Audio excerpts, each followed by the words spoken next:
all of you again. We are very glad to be back. This is Thursday, October the 1st, when we are recording 2020, and this is the mindfulness session today. I'm Ms. Shepherd, as hopefully you recall, and I'm back today with Mr. Keogh, who hasn't changed the name of on his computer. So that's the name on there is not correct. So welcome, Mr. Keogh. Glad to be here, and I am Mr. Keogh. So hello, everybody. So today we'll run the session as we generally do. We'll begin with a guided meditation. I'll put an image on the screen so that if you'd like, you can sort of gently focus on that. Otherwise, you can close your eyes. We'll meditate about 10 minutes and then we'll have a conversation, a discussion on a topic. So with that, let me share the screen and we will begin.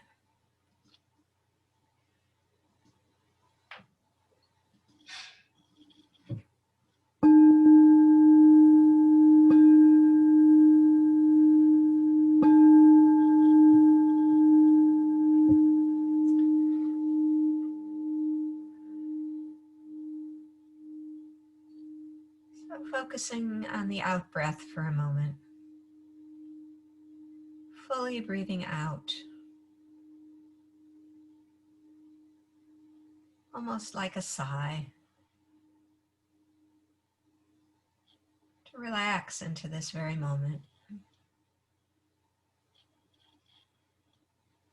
To help the mind settle so it is as still and clear and smooth as that image of Crater Lake.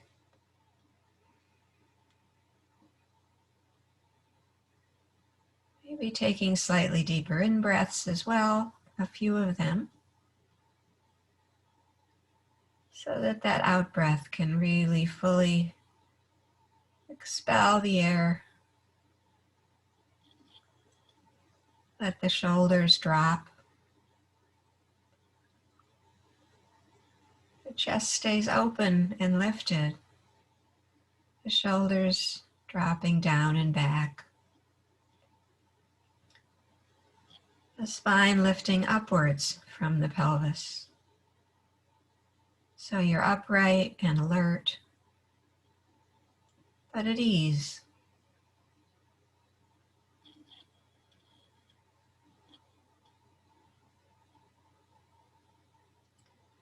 Noticing anything in the body that isn't at ease. And if it's in a tensed position, moving it so that it's in a relaxed position. Maybe readjusting slightly so that you can relax.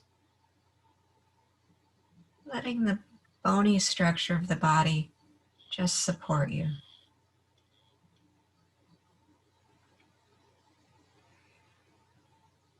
Seeing if all those muscles attached to the bones can release. Muscles in the shoulders and the neck and the back and the arms and the hands. And the belly. And the thighs and the calves and the feet. And in the face. All those little muscles around the eyes, often they stay quite tense. Feel into the muscles of the eyes.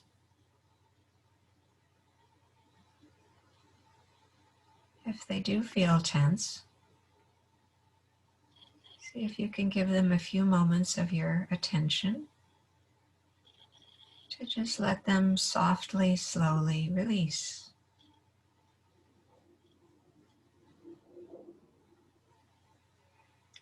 Might there be a sense of the eyeball just gently floating in the eye socket?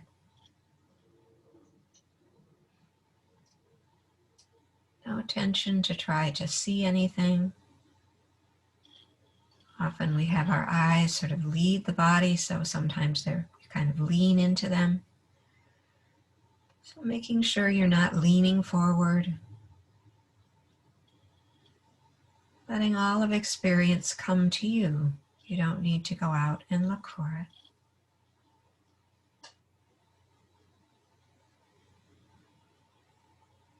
Same with the breath. Letting the sensation of the in-breath and the out-breath just come into your consciousness. You don't need to go looking for the sensations. Just rest and then notice when those sensations of breathing in and breathing out are present.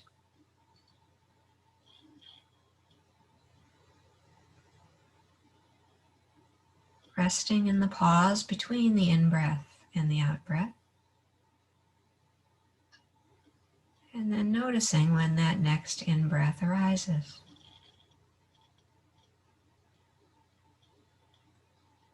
Noticing when that out-breath is completed.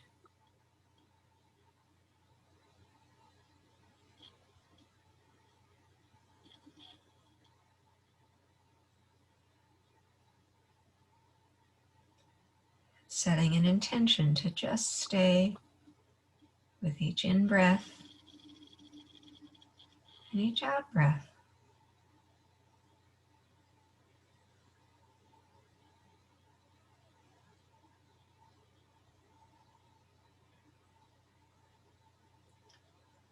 Not in a tight and clingy sort of way, but in a gentle, easy, receiving, receptive way.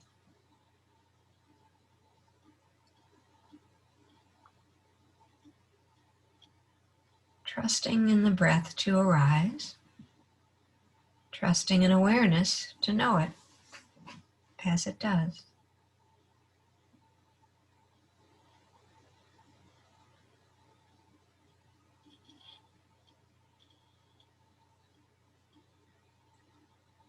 Just staying with the simplicity of receiving each in-breath and each out-breath.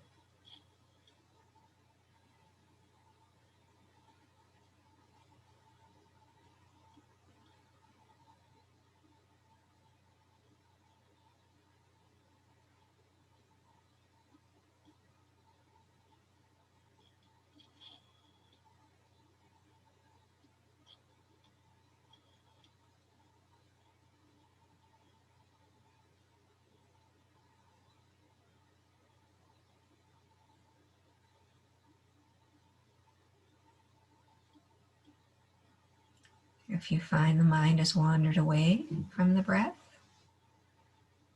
and you realize that, just gently returning to the breath.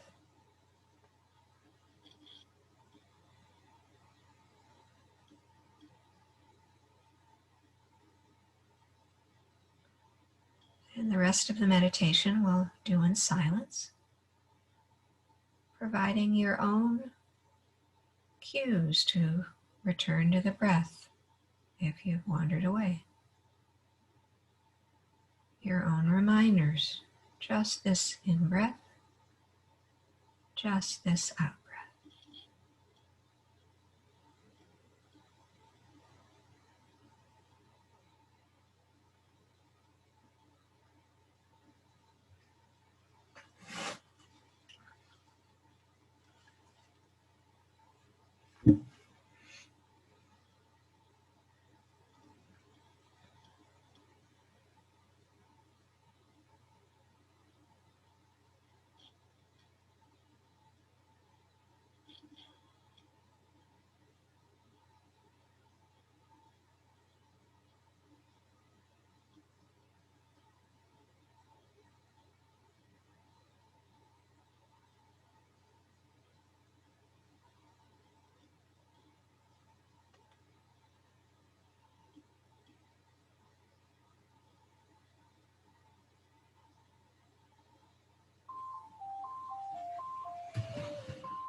Noticing if any tension has returned into the body, releasing it and returning to the breath.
Thank you, Ms. Shepherd.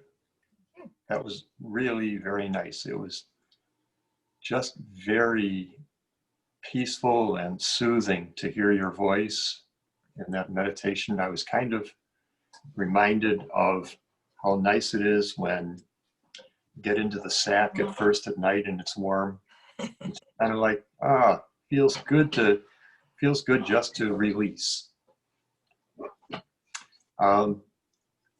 I don't know. I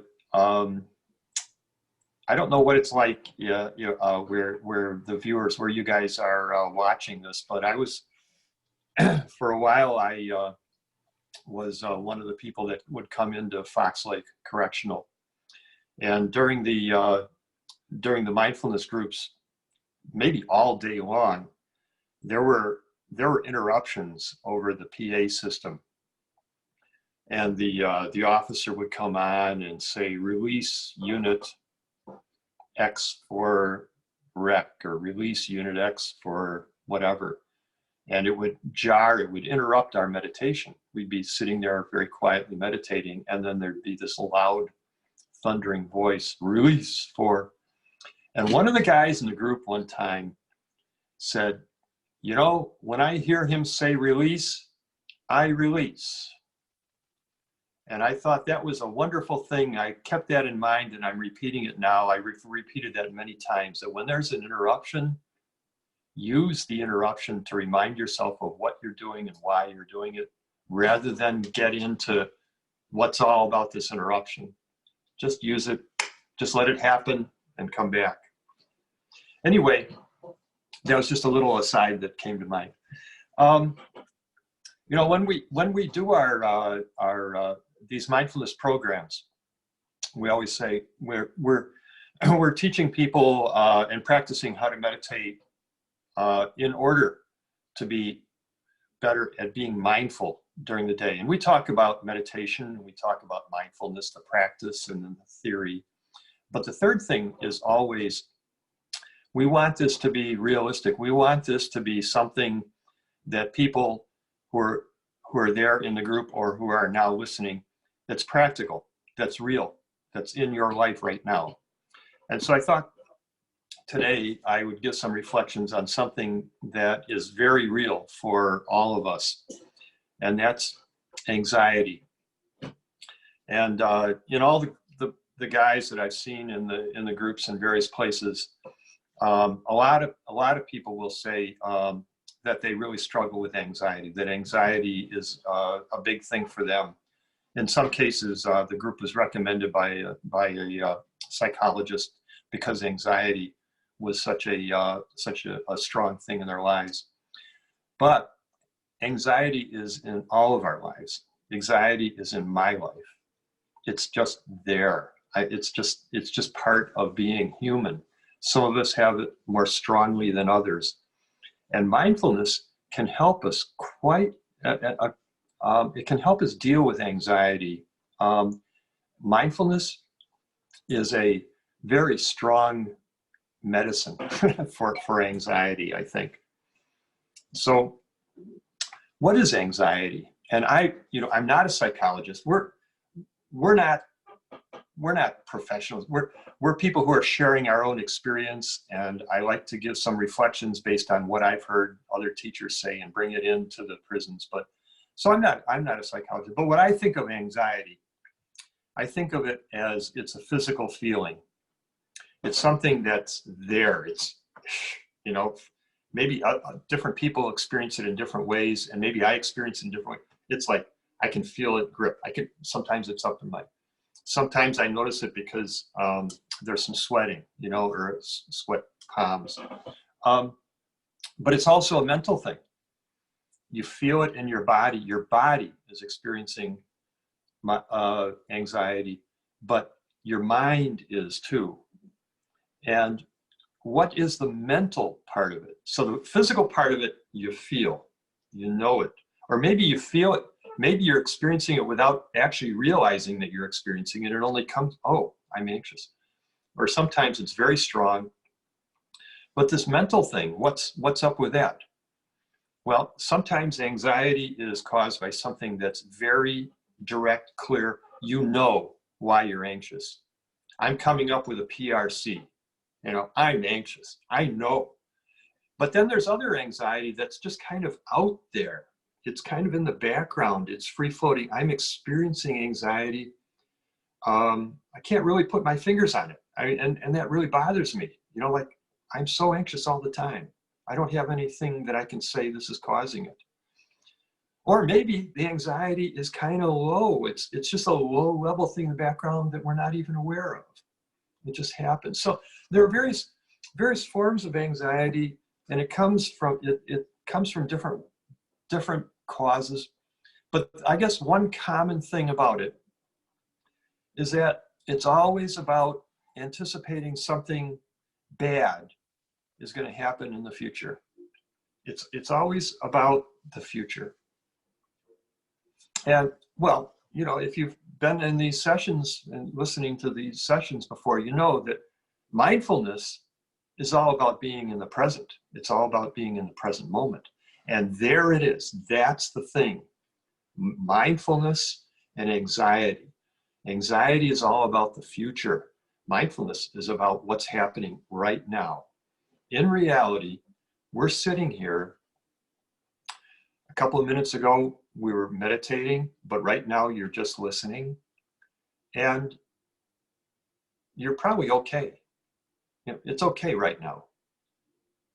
It's not the thing that's the worry isn't here, isn't present right now.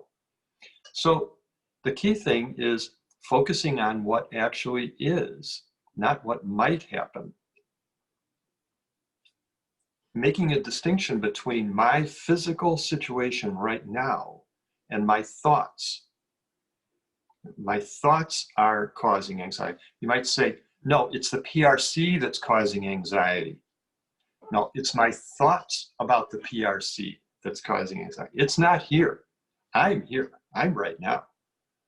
So knowing that, just knowing that and remembering, oh, it's only my thoughts. Sometimes that can take a little bit of the edge off of it, of a strong anxiety right there. Just kind of come back to the present moment and recognize that it's thoughts. Thoughts aren't reality. Reality is what I'm experiencing right now. But I want to say another thing too, which is that, well, I'm experiencing thoughts. Now, this is kind of where it's getting a little bit tricky here, so stay with me, is that my thoughts aren't real, but they're part of my mind. They're part of what I'm thinking about. I'm experiencing my thoughts right now. And this is kind of where we talk with our mindfulness practice. We talk about being mindful. Start with mindfulness of the breath, mindfulness of the body, but mindfulness of the thoughts. Recognizing there's a thought here. it's not the reality. It's not physically attacking me. I'm just sitting here, you know, I'm safe right now. But the thought is a source of aggravation. Watching myself, watching my thought is not me. And so I'm using the thought, I'm kind of looking at the thought as the object of my attention. I'm aware of the thought. So I'm thinking, and I'm aware that I'm thinking.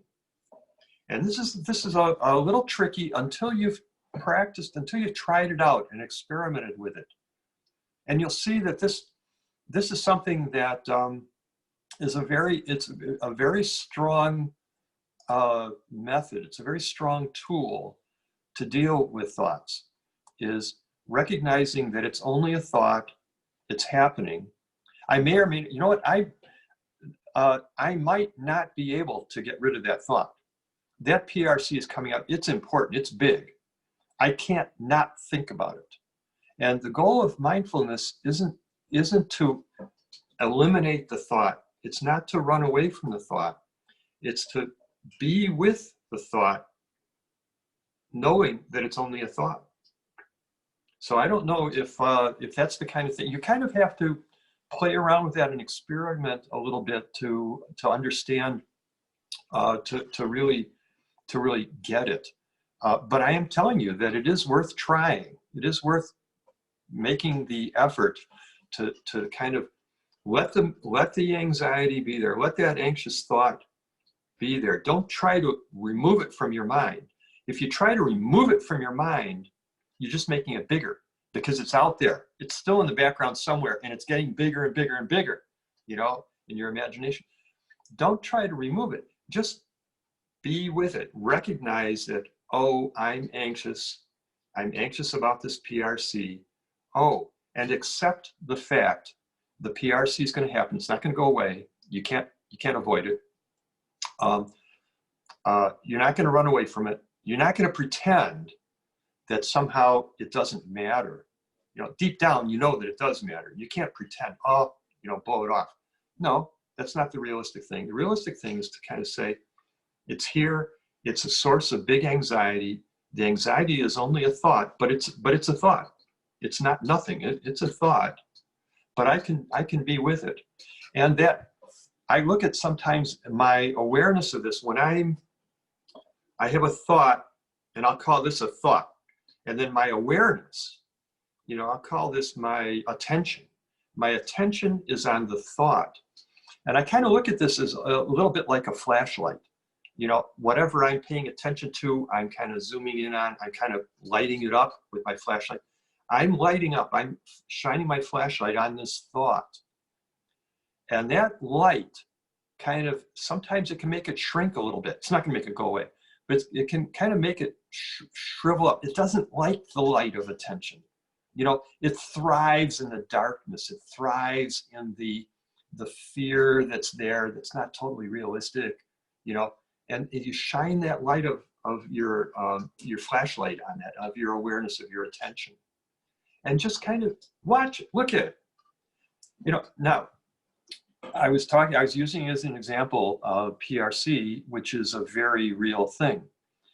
But a lot of anxieties are not based on anything that's real. They're not based on something that's, they're based on something that might happen, but probably won't, or we don't know whether it will or not.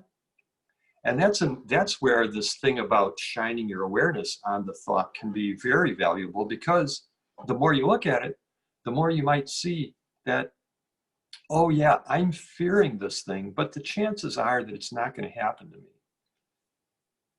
There again, you want to be realistic. Oh yeah, but there's a chance that it can happen. So I'm not trying to delude myself into saying, oh, it'll never happen. That's not the idea. The idea is to put it into proper, they use the word perspective. What it means is that if there's a 50-50 chance that this bad thing can happen, perspective is no, oh, it's only 50-50. You know, it might not. Or a lot of times it's like, no, it's only a 5%. There's one chance in 20 that this thing can happen. But that one chance of 20 obsesses me. You know, I can't get off it because it's something I don't want to have happen. But it's only one chance in 20. So you don't ignore it. You don't try to run away from it or hide it or distract yourself. You just kind of know, oh, it's a thought. It's a 1 in 20. It probably won't happen. But my fear of it, my worry about it is real. That's an important thing. The anxiety is based on something that's real, but it's something that I can live with because this bad thing hasn't happened yet. Right now, I'm okay. I can live with this. And being with what is, being realistic, actually can give us a little bit of more solidity. It can kind of make that physical part of it kind of calm down a little bit.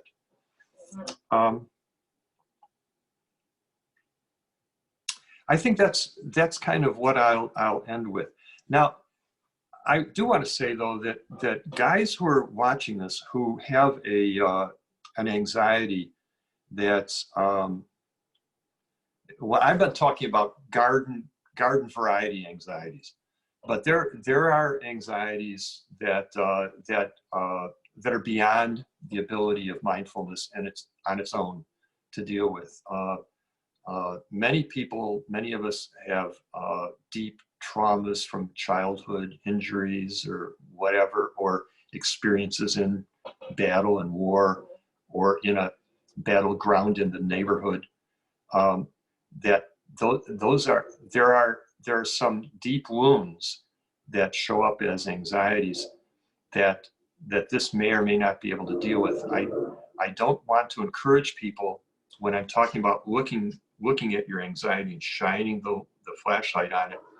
If that is too scary, don't go there. We never, in this mindfulness, we never want to have people rely on us. We're not professionals. We don't rely on us to tell you something that deep down you know is not good, is hurtful for you. Don't do anything that seems to be too scary or too hurtful. Give it some time, give it some space. I just wanted to put that out there. But what I'd like to do now, if you're willing, is to do a little practice. We're gonna do a little bit of a short meditation for anxiety to try it out. And there again, if this is something that we're hitting too close to home, something that's a really serious, deep issue, think about something that causes a little anxiety. So not the most anxious thing in your life. Think about something that you're a little anxious about. So take a couple deep breaths. If you're comfortable closing your eyes, close your eyes. Or just look without focus, just downwards. Take a couple deep breaths and notice what it feels like to breathe. Just come into the present. That sensation of the cool air coming in the nose.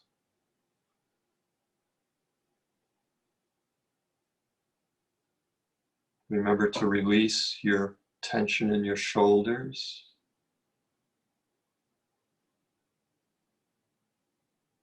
And be here and now. Now bring to mind something that causes some anxiety. And notice what it feels like. Notice what it did to your body when you brought it to mind. Just notice that.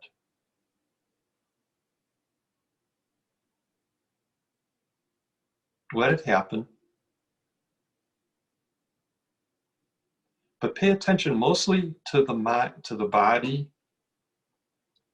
not so much to the thing that caused the anxiety now, but just notice the body. Don't try to make that thought go away. Stay with the thought, but don't go into the story.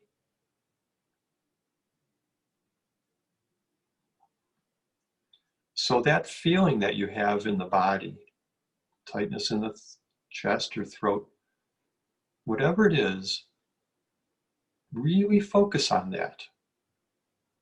Actually try to increase that feeling. Try to make it stronger. If you had a little tightness, try to tighten it even more. Not by making your thought more vivid, but by focus on the feeling itself.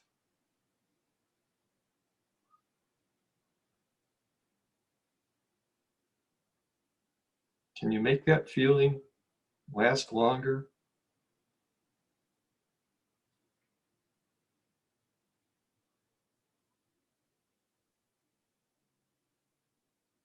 You might have a hard time doing that. It might be a little slippery trying to make that tightness or whatever it is, that anxious feeling, stronger. That's okay. That's pretty natural. That's pretty normal. Just sit with that feeling for another minute.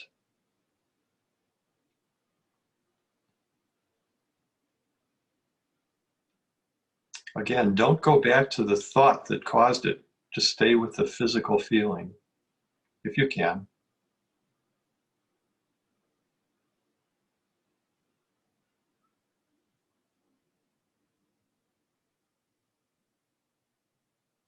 Okay, that's good. Come back to us now. And what I wonder, notice whether for you a minute ago, whether it was easy or hard to make that feeling stronger. A lot of the time when I try to do that, the harder I try to make the feeling stronger, I can't do it. I can't get a handle on it. It kind of is slippery. It's like a wad of wet jello or something. I try to grip it and it slides out, it goes somewhere else. And that's interesting to think about. What's going on there? You know, that anxiety feeling kind of, it's sliding around. It can't get a grip on it.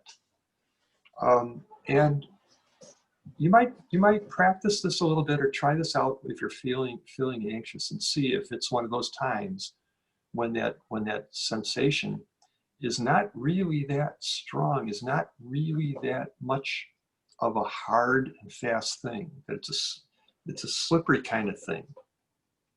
We can make it stronger by trying to ignore it, trying to deny it. We almost give it more solidity in our imagination when we try to run away from it. If we really look at it and say, okay, I'm going to make that stronger, we turn it into jello. Make it go away sometimes.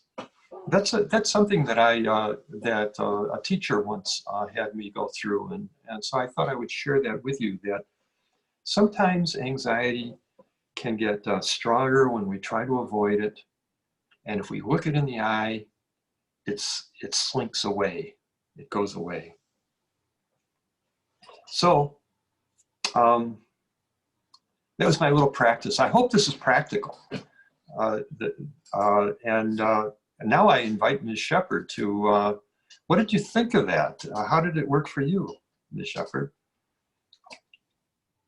Yeah, no, this practice of it's actually something not with anxiety per se, but with all experience, anything that is arising in our experience, really being willing to be with it, to bring it into consciousness.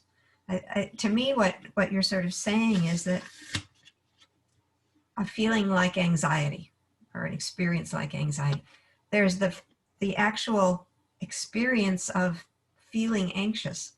And then there's this layer of our story about it, what we think it's about and what's going to happen and what the PRC is like and what's going to happen at the PRC.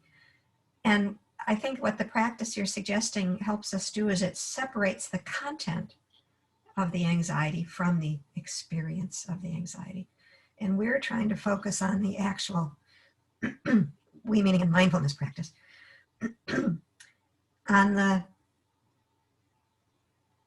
on the being conscious, oh, this is what's happening. Feeling of anxiety is like this. It's that the words I often use are, this is a feeling of blank, anxiety, fear, worry, whatever, just to really try to bring it into consciousness. Not, this is a worry about XYZ that's going to happen tomorrow and why I'm scared about it, but this is a feeling of whatever. This is the feeling. And then to notice it in the body and to really, just as you had us do in the practice, to just sit with it. Watch how it moves and changes.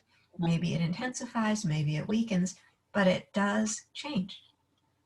And that when we aren't reacting to it so much, it has the ability to move and change and end. And soon we may notice that some other thing has arisen. There's a new feeling that's there. And then we go, okay, now this is the feeling of confusion. I don't know what I'm doing. Or whatever might be this next feeling. To just keep noticing how feelings just roll through. And we grab onto them and then get stuck in the content of them. And then it doesn't allow us to kind of experience them, to really feel them and let them move on. We sort of jump over that taking it in piece. And until we take it in, it can't move on. So we go right to the sort of immediacy of the recognition of it and then into our story about it. And if we skip over that really knowing it, that real awareness of it, that taking into consciousness of it, the feeling of it, it can't ever move on. I also really like how you talked about thinking about these things as objects in awareness, that rather than thinking about them as truths or certainties, just recognize it's just an object that's arisen in our consciousness that we have taken in through our senses. No different than when I look out of my window here and I see there's a crabapple that's got crabapple berries on it. That's an object in my awareness. Well, anxiety is the same. It's just an object in awareness. It's just something that's arisen. We imbue it with all of these fears and worries and beliefs and ideas about a past and a future and a me and all of that, and that complicates it. So our practice is trying to simplify things down into just knowing, oh, this is what's happening now. This is what's in awareness right now. And then noticing how quickly that changes, that new things are constantly arising and ceasing in our awareness. And that it's not the content that we're interested in getting more familiar with. It's the feeling tone, the quality of it, and the ability to just know that's what's happening. That in this moment, the clouds have cleared and it's brighter, and the next moment, it's cloudy again. Just to notice that sort of change, and we do that with feelings too. In this moment, oh, that sense of anxiety has gotten stronger because I can notice how my throat feels tighter or wherever it is. In this moment, a new thought arose and, oh, actually that tightness has lessened some. And maybe the final thing that I thought I might reflect on a bit here is how habitual some of these feelings can become. And I think anxiety particularly is one. I grew up in a very anxious family. And I think it just was the normal state that that I think everyone in my family sort of got used to, was an anxious state, a state of anxiety. And so you sort of become skilled at sustaining that anxiety, even when there's nothing to be anxious about. And that took me a long time to kind of begin to recognize that I was actually, as uncomfortable as worry and anxiety is, when it wasn't present, I was anxious because it wasn't present. I was looking for it. Wait a minute, shouldn't I be worried about something right now?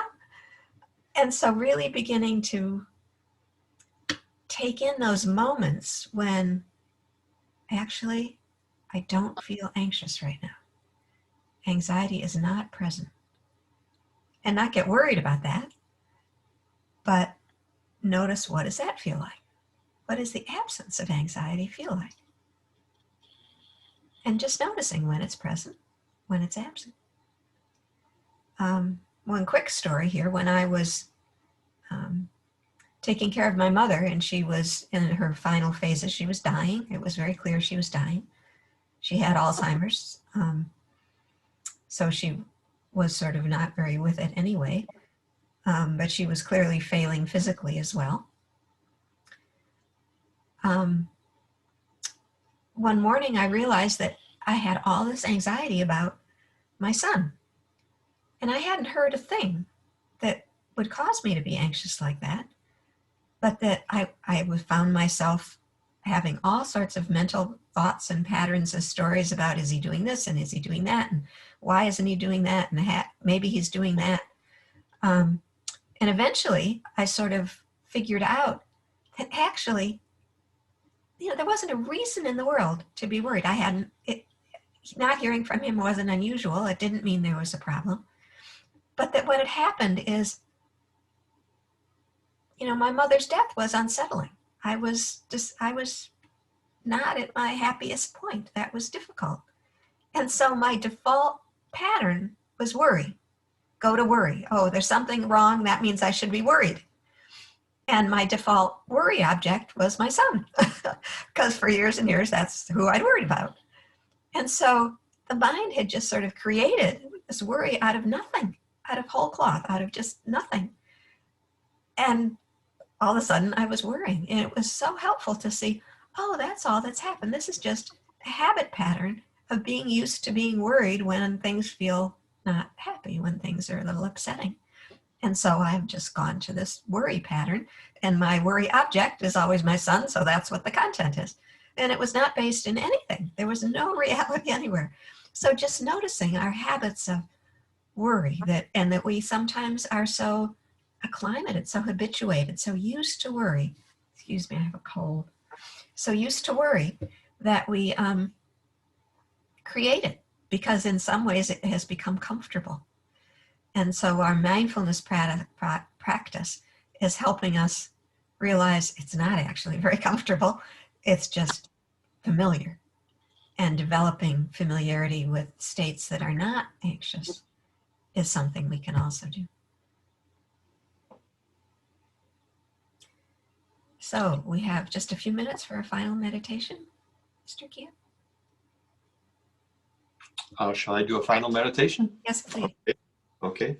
I'm just going to repeat one final thing, which is that we don't make worry go away just by saying, okay, I'm not going to worry. We don't make anxiety go away. We just notice that it's there. And that awareness sometimes can make us shrivel a little bit, sometimes not. And it's not comfortable, it's not pleasant, but the best we can do is just be aware of it. Anyway, now we'll do another meditation, a short one. So get into a comfortable position again, just for a couple of minutes, and I'll ring the bell 3 times. And the idea is just pay attention to the sound. Let these thoughts, put the thoughts on the shelf. You can think about them in 10 minutes, but right now just think about the sound.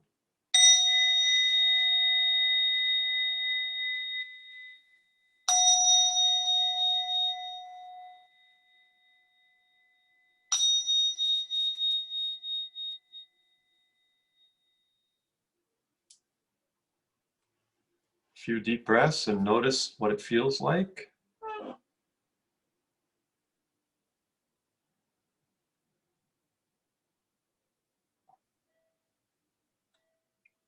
Then let the breath settle into its normal pace, whatever that is.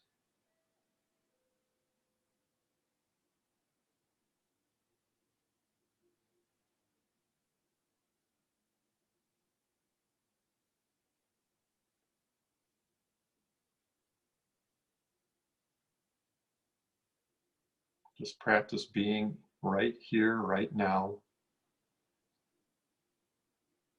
Watching yourself sit noticing your sensations.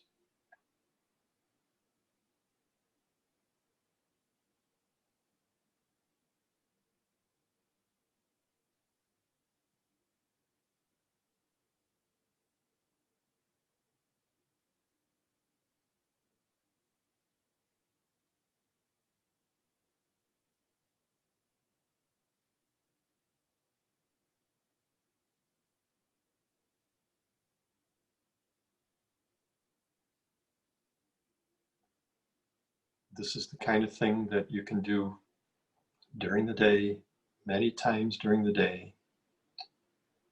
Just come back to your breath just for a minute. Remember what it's like to be being here, alive, yourself.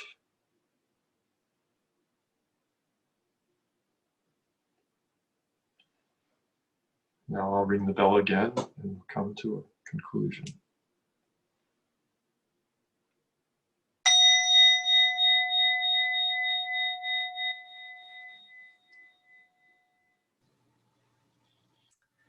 Thank you, Mr. Keo. And thank you, everybody, for coming today. Thank you for your practice. Please continue to practice. It's so important for your well-being and the well-being of all those around you. So have a good few weeks. We'll see you in a couple more weeks. I hope you are doing well. And remember that there are many people out here that are thinking of you. Yes. Bye-bye. Bye-bye. See you in a couple weeks.